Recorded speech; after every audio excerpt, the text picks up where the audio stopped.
Hi everyone, in this video we're going to be going over the 3-arm relay number 1. It is the first of a 3-part series of the 3-arm relays that go over all of the fundamental aspects of the simulations, including arm clutching, camera movement, economy of motion, as well as achieving quicker and quicker times to complete as you become faster and better. This simulation begins with the green door below and the 2 highlighted handles. The first step is to use your left and right hands to grab each respective handle, and most importantly, make sure to use the arm located in the middle to grab the object within the doors. This is key to ensure that there is no crossing over of your robotic arms and for subsequent efficiency and economy of motion. Ideally, you also want to hold the stock of the object, in this case the yellow thin stock, with the graspers in a parallel fashion to the stock. This way you avoid any inefficiencies when moving the object into the next space, as can be seen by moving the yellow shape into its respective spot. I want to also grab the next shape in that exact same parallel fashion, so that, again, I can be very efficient when I place it into the next space. As you can see here, my left and right arms are opening up the doors gently, not all the way, to avoid any excess force penalties, and with a parallel hold, I go ahead and place it into that square shape, and I can, with the same exact positioning, grab the blue stock, bring my arm out. Notice how I'm also tilting down to give myself visualization before I move my camera up.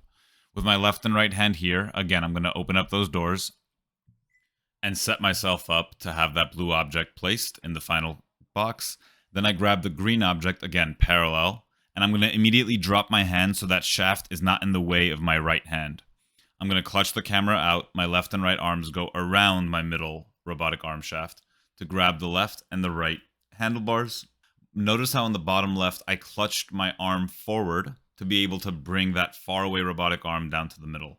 And that essentially completes the task. You can see here, we were able to score 100 on this one, and I'll pause the screen here so we can analyze the different components of the 3-arm relay.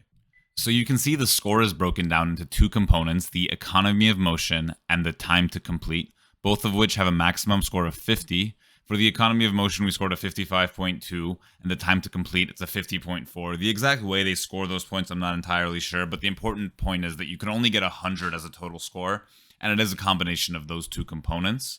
So throughout the various exercises that we'll do in this series, you'll see they all have an economy of motion and they all have a time to complete. And your score can really only go down if you don't max those out at 50 and 50. But even if you do max those out, you can still lose points in the negatives for the following penalties, which vary depending on the simulation that you're doing. In this case, instrument-instrument collisions and instrument endoscope collisions. So hitting your left and right arm together, or hitting one of your arms against the camera, which you can't really see the shaft of, but you can definitely hit, it would show you as a red screen on your simulation, would lose points for you. Endoscope environment collision, so hitting things that were unintentional. Excessive force, I mentioned that a couple of times when talking about opening up those doors. If you pull those doors open and you really pull them open, you do get excessive force losses there, as well as if you hit your arm against the walls of the door. Dropping the shapes can lose points for you, as well as any instruments out of view, and that's why setting yourself up for the next placement with that middle arm is very important. Dropping your hand, bringing it closer to the next box, etc. can really help you score well.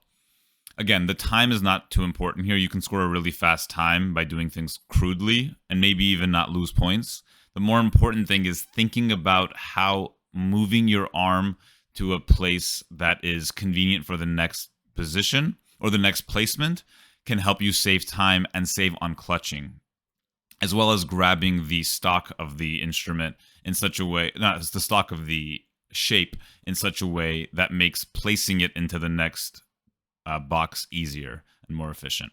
I hope this helps, and I'll see you in the next video.